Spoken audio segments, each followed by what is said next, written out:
years in millions of homes. A man loved a woman, a child it was born. It learned how to hurt and it learned how to cry like humans do. I'm breathing in, I'm breathing. Hi, and welcome to the 87th Tommy Rocket Show. I'm Tommy Rocket, and I'm here with a good friend and expert, Dr. Timothy Rivinus. He's a psychiatrist, and we're going to be talking about personality disorders today. I think it's a hot and interesting topic in society today. Dr. Rivinus, welcome to the show once again. Thank you very much. How are you today? I am fine. Pleasure to be here.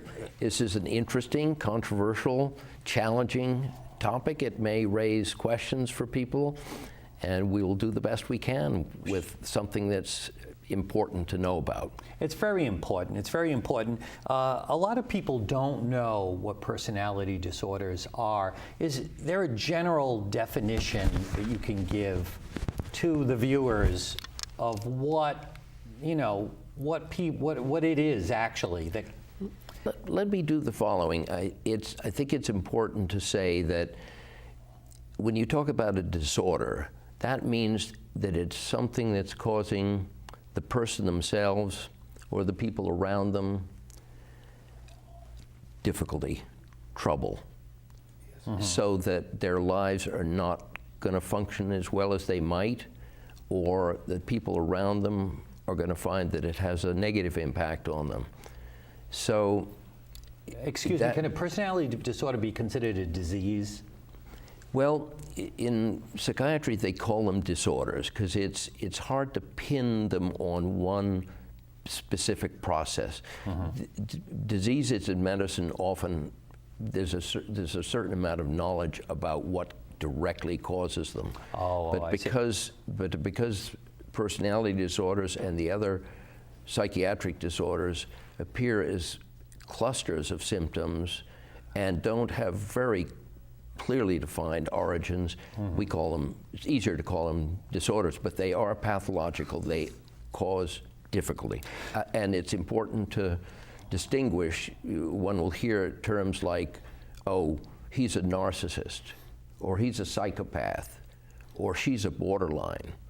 These can be terms that are thrown around as epithets, as brickbats, is used like curse words, slurs, critiques, and so forth.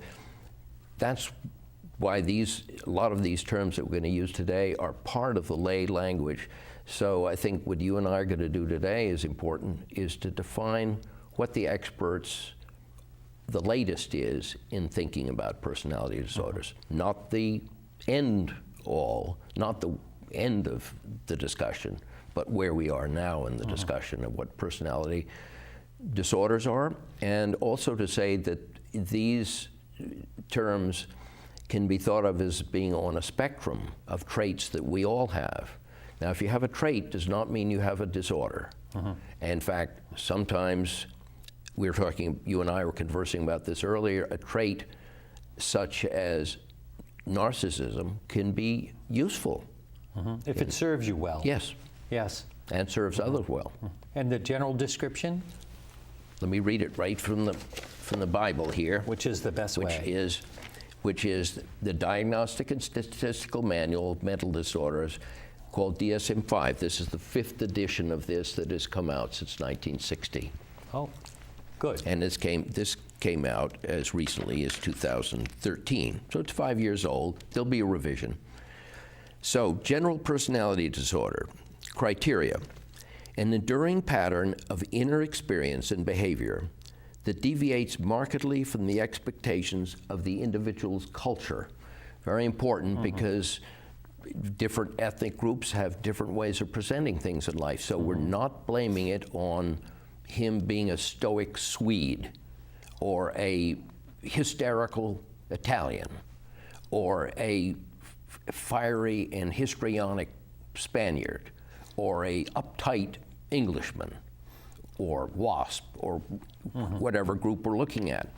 And it's also important to mention too that we can often label groups of people, say immigrants, as having traits that are considered to be disorders, but these are not disorders. They're culturally related, and these groups can often be then isolated and stigmatized. And misdiagnosed. Misdiagnosed. And our history, American history, particularly wave after wave of immigrant group, has been labeled by a label that seems as if it could be wrong or pathological, and is not. So this deviates markedly from the expectations of the individual culture. Now this means mainline culture. The pattern is manifested by two or more of the following areas. Cognition, ways of perceiving and interpreting self, other people, and events. 2, affectivity or emotion, the range, intensity, lability, up and down, and appropriateness of emotional response. 3, interpersonal functioning. 4, impulse control. And the enduring pattern of whatever the problem is leads to significant distress or impairment in social, occupational, or other important areas of functioning. That's the pathology part, or the disorder part. If your disorder makes your life unmanageable? You're unmanageable to you, or manageable in the general group? Well, it doesn't need, because very often the personality disorders are not recognized by the person themselves. And so they don't necessarily see themselves as So they're just like unmanageable. flying blind, not knowing. They may not know. They may not know about it, and that's one of the sad things about it. But they do impair a lot of their ability to function in life And socialize. And socialize, and think, and react appropriately emotionally, because they have these problems. And that can also impair their ability to have a correct awareness of themselves in the world. Exactly.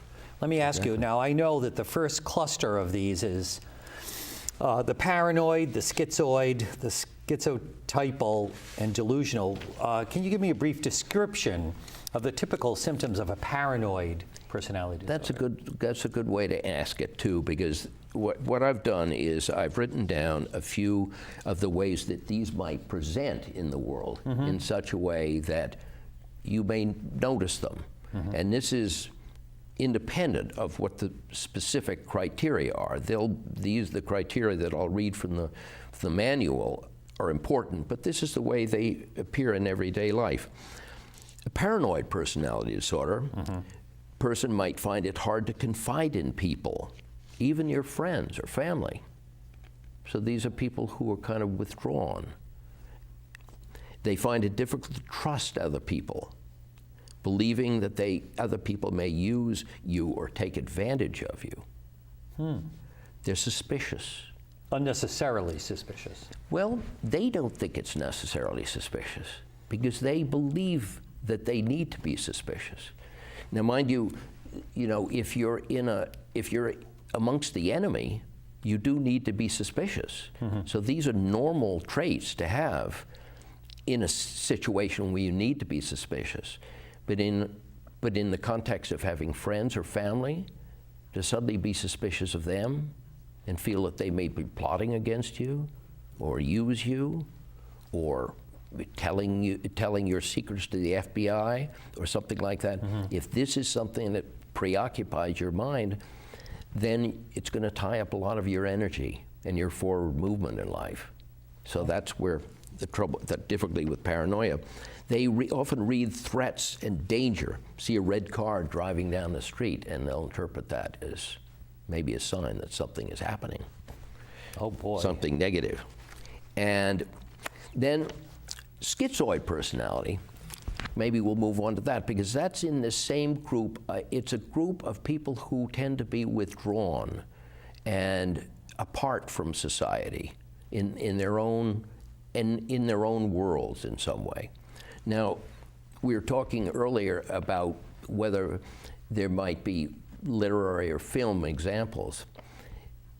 The Remains of the Day was a great film of two decades With ago. Anthony Hopkins. Anthony and Emma Hopkins, award. Actually, he's a Nobel Prize winner now.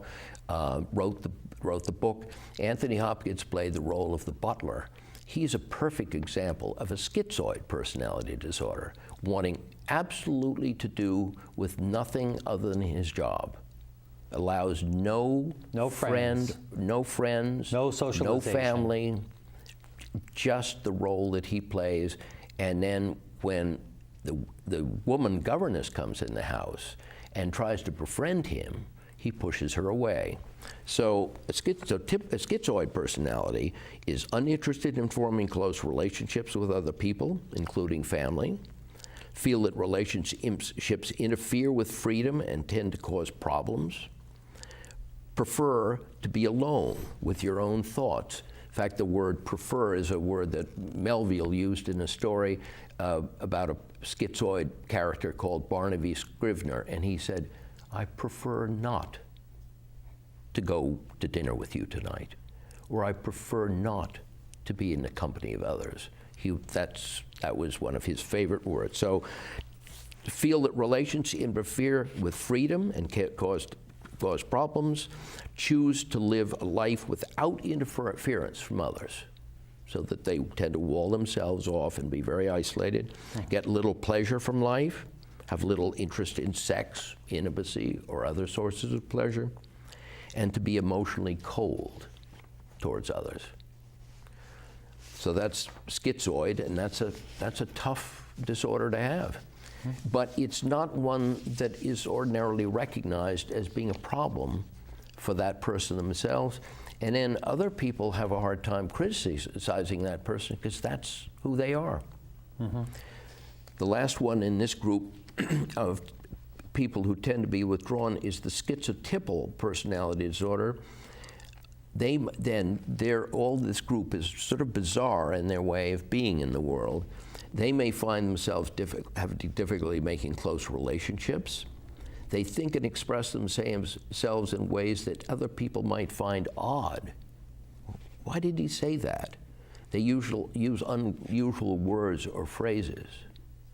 This is kind of a misty studio, isn't it? Oh. They perceive things differently, and they'll tell you so if you listen. They behave in ways that others find eccentric. We all know some eccentric people, don't we? I do. Yeah. But only eccentric in ways that impair their ability to go forward with their potential or interfere with other people's lives. So if you have an eccentric parent who doesn't pay any attention to you because he's more interested in his or her own eccentricities. Into his own head. That's right. Then you're not going to have much of a relationship with that parent. You can't develop the relationship with the child. That's right. Well, I hate to cut this short, and I hate to be the one to say it, but we're coming to the end of the first segment of the Tommy Rocket Show, so stay tuned for the segment 2 after these public service announcements. I miss that guy with all my heart. We shared classes together, we survived the lectures, and we took the tests, and we told the jokes. But now I must look at the empty desk, with an empty heart, unable to rest. While all the other kids laugh and play, I only remember that one day when my best friend Jeff was taken away. I love you, Jeff.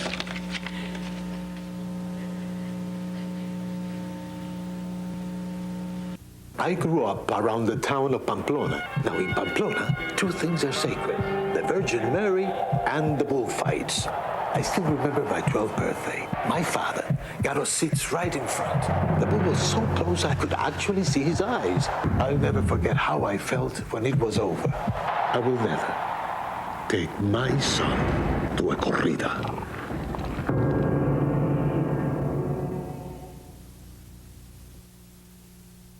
Hi, and welcome back to the second segment of the Tommy Rocket Show. As you know, we're here with Dr. Rivinus talking about personality disorders. Dr. Rivinus, we ended with delusional.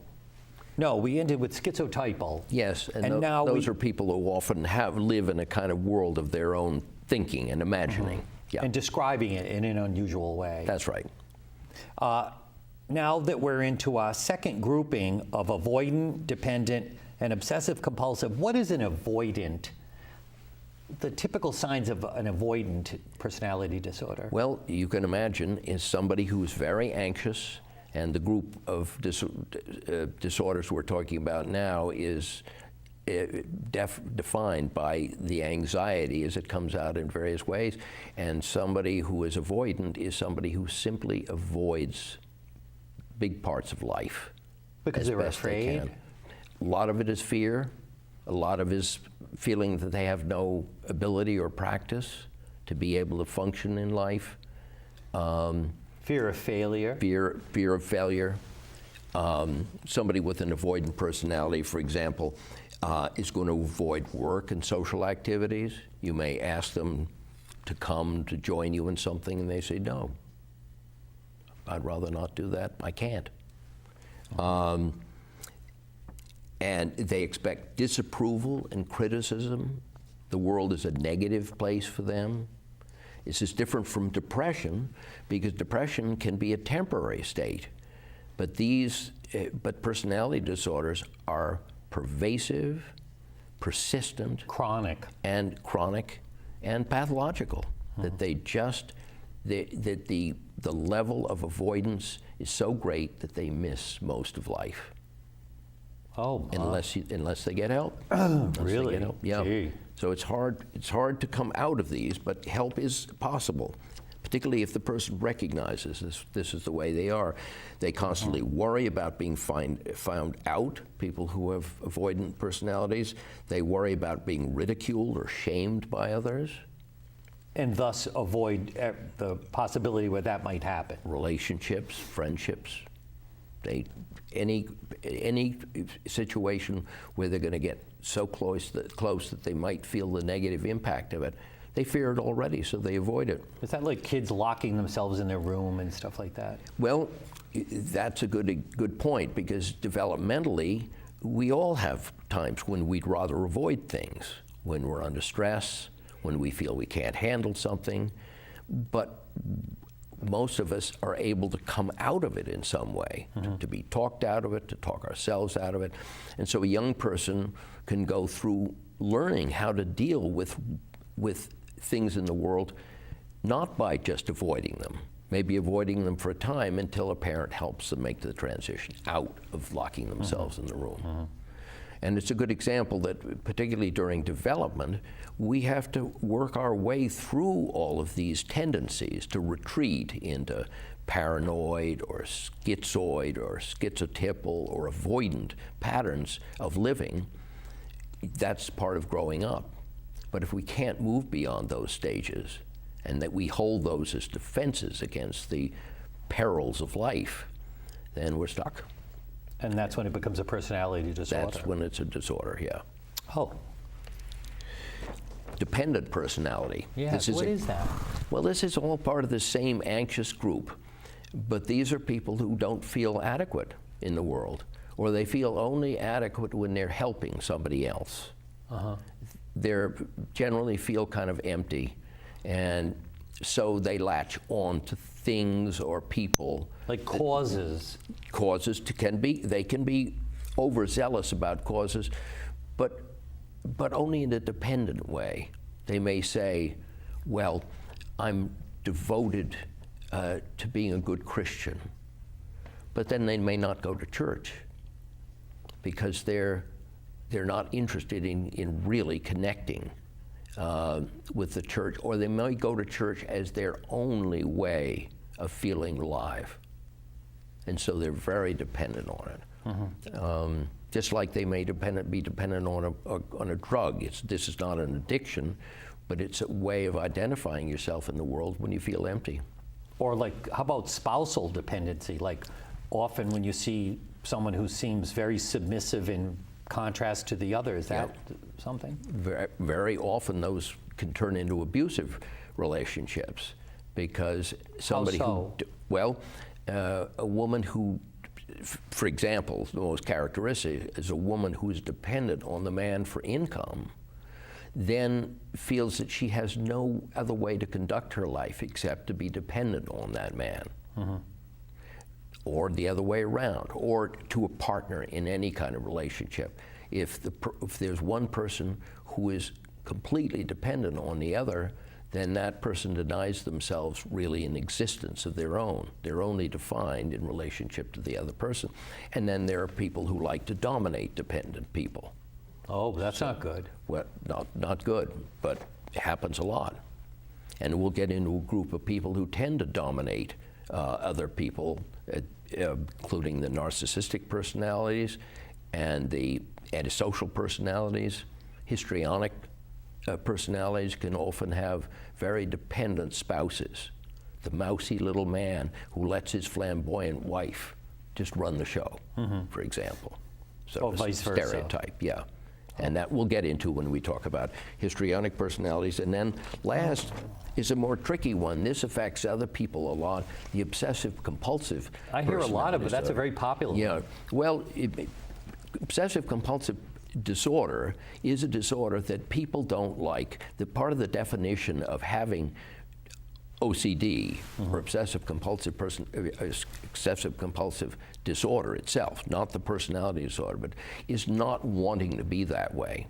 The trouble when you have a obsessive compulsive personality disorder is that you don't know any way of being. So that's the way you want to be, and that's the way you want other people to be in your world. So if you have a boss who's an obsessive compulsive person, who's a micromanager, and has got his or her nose into everybody's business and begins to control your life because they feel so anxious that things otherwise feel out of control, they could be a real life destroyer for other people, as well as And their destroying own. a business, too. That's right. They may spend out there 18 hours at work, and that's all they do, going over the details in the workplace. What is the specific description of obsessive compulsive? Let me give you some of the symptoms that they have in the world. They need to keep everything in order and under control. They set unrealistically high standards for themselves and others. They think theirs is the best way of making things happen. This is the only way. They worry they worry that you or others might make mistakes that might affect them. They expect catastrophes if things aren't perfect. Remember the movie, Is It As Good As It Gets with Jack Nicholson? He plays an obsessive compulsive personality, and he's one of the most obnoxious people you'll ever meet. And he just turns everybody off because they don't do things the way he expects them to be done. It's a great movie to watch, to see the obsessive compulsive personality disorder at work. It's a good movie because it has a happy ending because he begins to come out of it. It's kind of magical ending, but it'd be a good one to watch. And then I might mention they're often very stingy. They don't want to spend money on others. And they have tendency to hang on to items with no particularly obvious value or practicality. So they could be hoarders.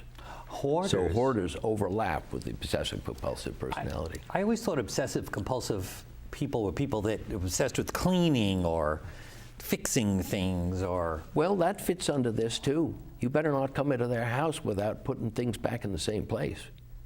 Or if you track dirt onto their floor or snow, Oh, like when people ask you to remove your shoes. take your shoes off. Yeah, no. Don't you think of coming beyond that threshold. Yeah, no, I've met some people like that. It's and not even right. if you do, look what you did. You see, you're never on the right side of somebody with an obsessive compulsive personality disorder. It's their way or the highway. Really? Yeah. Oh boy, that's tough. not good. No, not good for them, not good for others. Now, mind you, we all have some of these traits. We want things the way they are. You know, we things have to be right. We have our pots and pans arranged in a certain way. If somebody comes and rearranges them, we get pissed off. But if that's your only way that you can deal with it, and everything has to be back in the same place without the other person even knowing where it's supposed to be, they're expected to be, then you're under the pall of somebody with obsessive compulsive personality. Well, that sounds like it could be really dangerous if you're this type of person and you have little kids around. I mean, how can little kids understand this type of behavior? How does that affect your children? They'll have to try to understand it as best they can. because they haven't got any choice, do they?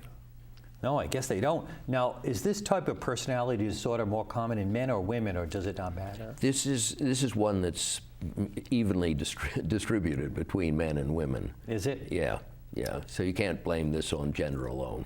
No. Now, can this disorder be coupled? Does it typically come with other type of disorders, like a companion disorder, or is it just on its own? Well, as we mentioned, hoarding is one thing it comes with, and it often comes along with alienating lots of other people too. So it really pushes people away in a way that that then can be interpreted as being somebody who is negative, hostile, that kind of thing. If Schizoid is? Schizoid is more closed off. That as long as you don't invade their little space, you're fine. But anything for the obsessive compulsive disorder is invasive. Oh boy. Yeah. Not easy to work with people like that, or easy. have a boss like that. Not easy. They've broken up many a workplace or working team. Well, we'll be back for the third segment of the Tommy Rocket Show with Dr. Rivinus after these public service announcements. Cruelty is not fashionable. Don't wear fur. Support the people who fight for animal rights.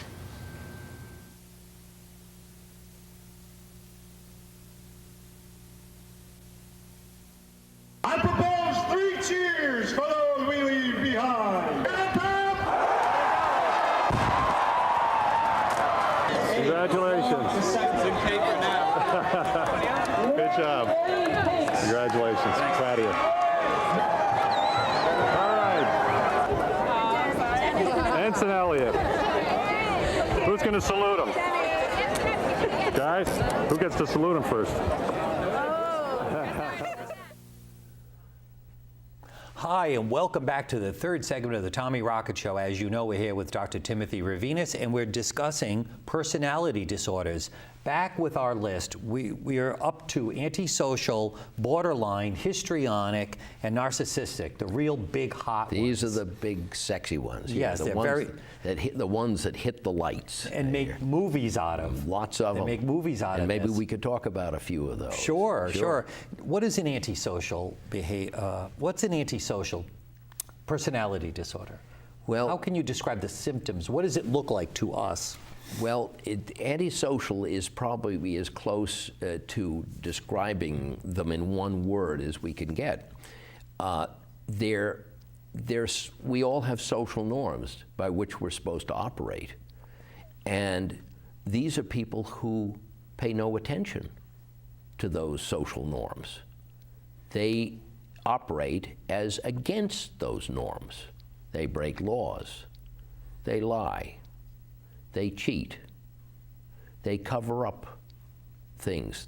They exploit other people to get what they want. Where would you find an antisocial personality disorder, for example? Prison. That's where they are. That's where they end up. They sure do. Now, if you're jailed because of race or having sold drugs, doesn't necessarily mean that you're antisocial. But if you're somebody who is a perpetual liar, stealer, bank breaker, abuser of other people, then you're likely to be antisocial personality. And I'll just simply read off a list of things that you will see for the antisocial personality disorder. There's an interesting show that said, it's actually a YouTube clip that says how to think like an antisocial personality disorder. And they give an example of a woman who is at her mother's funeral. She's had a checkered past, this woman, and has never really stayed in any good relationships and has had lots of troubles in her days. But at her mother's funeral, she meets a guy, and she immediately falls in love with this guy. Doesn't exchange phone numbers, but knows she wants to see him again. 2 days later, she shoots her sister. Oh my. Why is that a definition of an antisocial personality disorder? It is because they don't think rationally. She's thinking she's going to get what she wants, and that's her, by shooting her sister, that same guy that she otherwise would have had no contact with might come back to the funeral of her sister because she knew the family. So that's the very... Doing anything to get what you want. Don't even think of the consequences of it. Or the feelings of other people. Right. No feelings at all, or the consequences to herself. Because she's not going to any funeral. She's going to be locked up. But the satisfying that immediate impulse is the important thing. Putting yourself in dangerous or risky situations without considering the consequences for yourself or other people. Pretty good example. Behave dangerously and sometimes illegally. Behave in ways that are unpleasant for others. Feel very easily bored and act on impulse. Don't hold down jobs. Behave aggressively and get into fights easily, even when they're not under the influence of drugs or alcohol. Mm-hmm. Do things, often hurting people, to get what you want, to put your needs above others, always. Have a criminal record. Have no sense of guilt or understanding you've mistreated other people. I was just kidding. I was just putting you on, man. I didn't really mean that. I didn't really mean to stab you. I was just messing around with a knife. No sense of guilt. Believe that they're only the strongest survive, and that you must do whatever it takes to lead a successful life. If you don't grab the opportunities, other people will. Sounds like a character in House of Cards. How about a guy in House of Cards who goes to his father's grave with great fanfare and pees on his father's grave? I remember that scene, yeah. Absolutely no dignity, no signs of appreciation or honor at all. Antisocial. Antisocial personality. Yeah. Wow. And you do see these people in very powerful places. They'll do anything to get what they want. Step on other people to get ahead. Step on others, lie to others, disclaim. Oh, I didn't say that. I've worked with people like that. Yep. You do, and it's important, and that's one of the reasons it's important for us to talk about these. Not only so much to have compassion that there are people who are stuck with these disorders, and they're tough. You don't do well living in a prison. No. Over and over, nobody wants to be born to be an antisocial personality disorder or an avoidant personality. It's very unfortunate. It's unfortunate. It's sad. But the other thing it's important to know about all of these is to be able to recognize them in other people so that you don't feel or become personally affected by them. So if you like hanging out with colorful people who lie and cheat and steal, watch out, because you're going to then be grouped with that person. Or you'll become the victim. Or the victim of that person, exactly. Oh, boy. Yep. So... borderline. Borderline personality. Well, there's another big one, also one you'll see in the movies sometimes. Girl Interrupted was a famous movie made within the last 20 years about a borderline young woman who actually wrote her autobiography. She was in McLean Hospital in Belmont, Massachusetts, and she wrote her autobiography of how her personality worked. And it means, borderline means that you're always on uncertain ground. You don't know who you are at any point in time, so that what feels safe at one moment, a nanosecond later, can feel unsafe. So it means you're on the borderline of changing. But predictable unpredictability. That's what borderline is. It's very tough to be a borderline, and it's very tough to be with people who are borderlines, and yet they fascinate people. There's nothing that will draw a bigger crowd than a borderline. How can you have a relationship with someone like that? Very hard to. and very hard for them to have a relationship with people, and how sad it is, because these are people who desperately want relationships and feel terribly empty and want to fill themselves up with a relationship, but they can't maintain one, because as soon as they get connected in a relationship, they'll fall head over heels in love, or idealize it. Oh, you're the best doctor in the world, doctor. You know, and then the very next day, that doctor, I'm going to take him to court. They'll shift right on a dime like that. And it's a tough condition. These antisocial personality disorder are much more common in men, as we know, and borderline personality disorder, this labile, up and down, emotional thinking life, much more common in women. Is it? Yeah. Just an aside here. Yep. Are these types of personality disorders inherited? Can they be inherited? Well, it's a good question. The genetics haven't been clearly worked out. They may be at some point.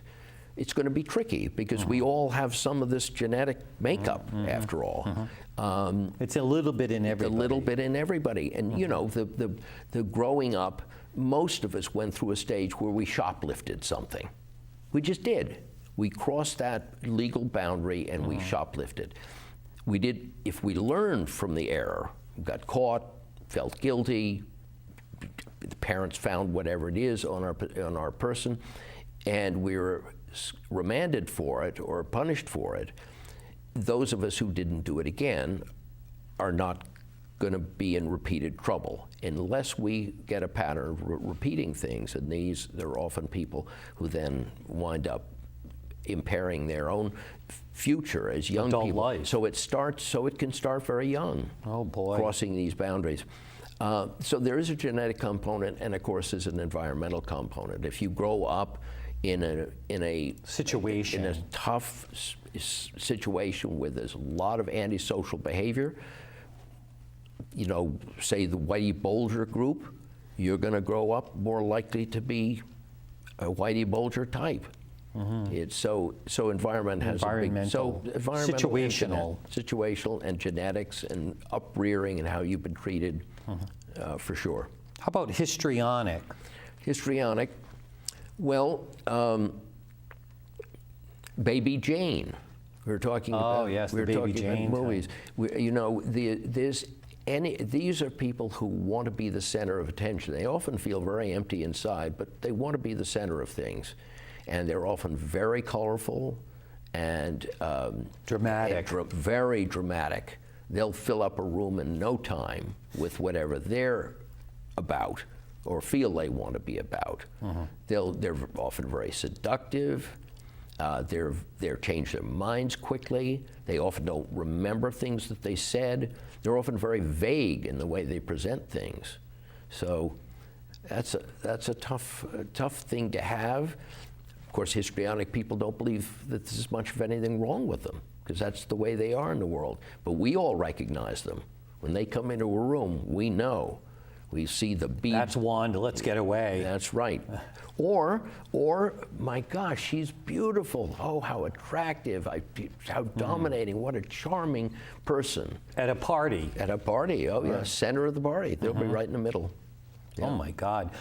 We only have 30 seconds left. I mean, it's going by so quickly, but we still will go into narcissistic personality disorders when we come back for the fourth and final segment of the Tommy Rocket Show. So stay tuned, and you'll be glad you did. Hi, I'm Alec Baldwin with People for the Ethical Treatment of Animals.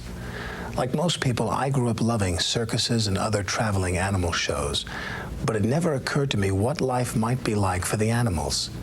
Open your mind and your heart and consider the plight of these performers who did not choose to be in the entertainment business.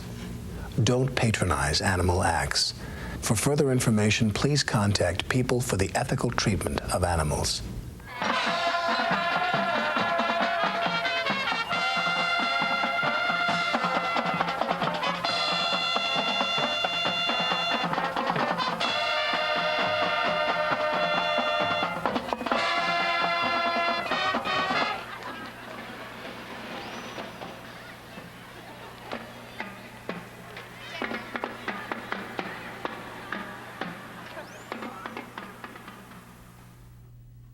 Hi, and welcome to the fourth and final segment of the Tommy Rocket Show. As you know, we're here with Dr. Timothy Rivinus. We just got through talking about histrionic personality disorder, and now we're moving forward into narcissistic, a hot topic, narcissistic personality disorders. What is a description of narcissistic personality or narcissistic people? Well, it is a hot topic, as you mentioned. Me. It's all about me. All about me, and this is an interesting book called "The Narcissistic Epidemic." I mean, this is. Can we get a shot of this? Yeah. I don't know if the camera is able to take a picture of this. Yeah.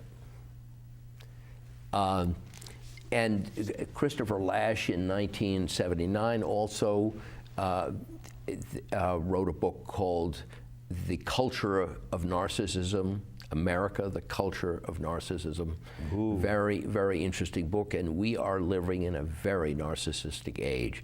So this raises all the dilemmas of having a word that applies to a personality disorder that's in a psychiatric manual and that it belongs as a psychiatric diagnosis. Is now describing a culture. It now is describing a whole culture. So this is why words don't serve us entirely well in describing things. So that's why I think your having invited me to the program to talk about this is important to do, because it's important for, I see my role as a psychiatrist, it's important for me to point out what the narrow confines of a disorder, a pathological condition is, and how it affects the person themselves and the people around them.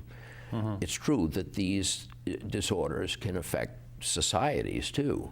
If somebody is an egomaniac, a megalomaniac, as Hitler was, very narcissistic person, very caught up in his own thoughts. He was probably also delusional in his own right. Now, delusional is not a personality disorder, but delusions were part of his narcissism, of his feelings of being grand and better than everybody else, and knowing more than everybody else, and then applying it to the German race and saying the Aryans and the Germans are better than everybody else, so let's exterminate the Poles, the Jews, the Russians, the French, the gypsies, gays, anybody who was different from a very confined norm defined by Hitler alone. So he is a perfect example of a malignant narcissistic personality disorder. Somebody who doesn't change. What is the list of narcissistic traits? Let me give you a rundown of some of them, how they present in life. I could go over the specific symptoms as they're defined in the book, but people are really interested in this topic. They really have to resort to reading a book that's rather dry and difficult, but it is so worth reading because it defines what all the mental disorders are, so that you have an understanding of what they are. Helps you identify them. It does. You know, I imagine a lot of viewers might be concerned if there are people in their family who they're suspicious that something may be wrong. Yep. To have the information to be able to identify. Absolutely. And I think the personality disorders where it's so hard for the person themselves to see that they have a problem, for this to be identified by others around them and to say, there's something not right here about the way you're behaving or about the way you're acting in your family or about the way you do your job that is really hurting other people, and it's going to eventually hurt you. Well, I would imagine it's hard for the sick person to look at themselves objectively. It is hard, particularly when they're successful. The example of a narcissistic personality disorder who finally comes to see somebody for help is somebody who's been riding high for a long time. They're the CEO of a corporation, they're supposedly happily married, and then something happens. They lose their job. Somebody competes for their position and pushes them aside in some way, and they crash. And the empty side of the narcissism appears, and that's when they might come and get help. Or their wife divorces them, or their children disown them because of their constant selfishness and self-absorption. Then that's sometimes when people come for help, but it's a very sad moment because a lot has been lost by that point. Oh, let me read you a few symptoms. They believe that there are special reasons that make them different and that they are better or more deserving than other people. They have fragile senses of self-esteem so that they rely on others to recognize their worth or their needs. They need constant affirmation, or they'll affirm themselves. I am the best person for this job. I know more than she does. Because they really don't believe it. Well, in one sense, they don't believe it. They have to prop themselves up. And that's often a sign of somebody who is struggling with narcissism, but they'd be the last to admit it. They'll say, I know how this is done. So is narcissism based on insecurity? It's part of it is related to insecurity, but sometimes the insecurity is so buried under all the grandiosity and the power that they can accumulate, and the way they're able to convince other people of their superiority, that sometimes they don't see the insecurity until they begin to feel the pain of having lost something as a result of it. They feel upset if others ignore them and don't give them what they feel they deserve. They resent other people's success. They put their own needs above other people's and demand it. They can be seen as selfish and above other people and as just nothing but full of their own egos, and they take advantage of other people. And of course, this narcissistic personality can overlap with antisocial personality disorder too, because they cut corners and they feel they deserve things, and that means that they often will break the law to get it. To feed the narcissism. Feed the narcissism. And because often they're so powerful, they get away with breaking the law. They usually can be, well, sometimes that narcissism, I think we were discussing it earlier, a little touch of it can be beneficial. Can be good. In what way? Well, if you feel genuinely good about yourself and have a sense that when you look in the mirror, you're a good person and you've lived a good day, or that you look in the mirror and you intend to lead a good day and actually go and do so, then that's a good kind of narcissism. But if you look in the mirror and you see nothing but an empty vessel, which is often what the person with narcissistic personality disorder will say, I look in the mirror and I don't even know who I'm looking at, they might confess to you. But that's only under duress and when they eventually come to see a therapist or a psychiatrist, will they say something like that? Because most of the time you'll ask them, did you look in the mirror today? So I don't bother looking in the mirror. I know what's there. I'm the best there is. Or I look in the mirror and I see nothing but the greatest. And they believe that. And they believe that. Let me ask you this. How does a narcissistic personality affect other family members? Well, if they're the only person in the room, where's the rest of the family? Avoided. That's right. They're not there. They might as well not be in the room. If you're the only person in the room, nobody else is in the room. So if you have a narcissistic father or mother, the children might get neglected. They're going to get neglected. And what happens to neglected children? Neglected children are going to find a way through life, and it may be a very sad way.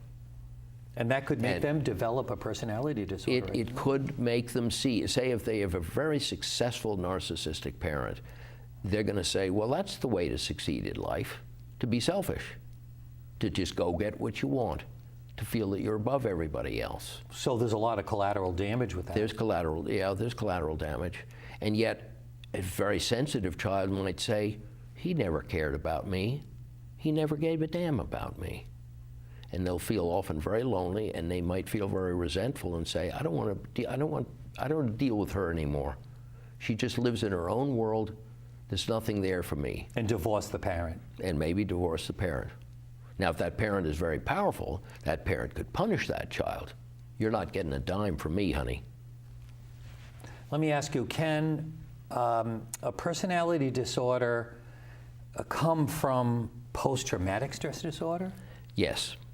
Yes, so? absolutely. Well, the most classic situation is the abused child, a child who's been a witness to parental violence, has been abused as a young person by family members or others, and has not been protected. Those are people who don't trust life very well. They may withdraw and become very isolated people, like the avoidant, the paranoid. I don't trust any woman. The schizotypal, somebody who just lives in their own imagination. Schizoid, somebody who's also withdrawn from life and prefers not to have anything to do with the rest of the world. Very often that can be a result of childhood trauma. But the most common, of course, is the borderline personality, because sometimes you feel okay about life, you go to school, you have a good day, you come back and your grandfather abuses you that night. So you have a day that seems okay, and then suddenly everything just is turned on its head. And over, that's the way life unfolds. Repeats itself for you, unfolds. And so you don't know where you are, you don't know what to believe, you don't really know who you are. If you're used as a sexual object, for example, or as an object just to be beaten around at a house, you don't have any real sense of self yourself. You could feel pretty empty. Now, one of your responses might be to become narcissistic. Well, they didn't care about me, but I care about me. I'm the best around. And they may be people who go after great power. An example would be in the movie Citizen Kane, a great movie acted in and directed by Orson Welles. A terrific movie, hard to watch these days because it's slow and it's in black and white. But if people take the pains to watch this movie, this is a man who was abandoned as a young child by his parents. Presumably they were alcoholic, and abandoned him and left him to an aunt who then turned him over to an orphanage. And he made that resolution then that he was going to be the most powerful man in the world.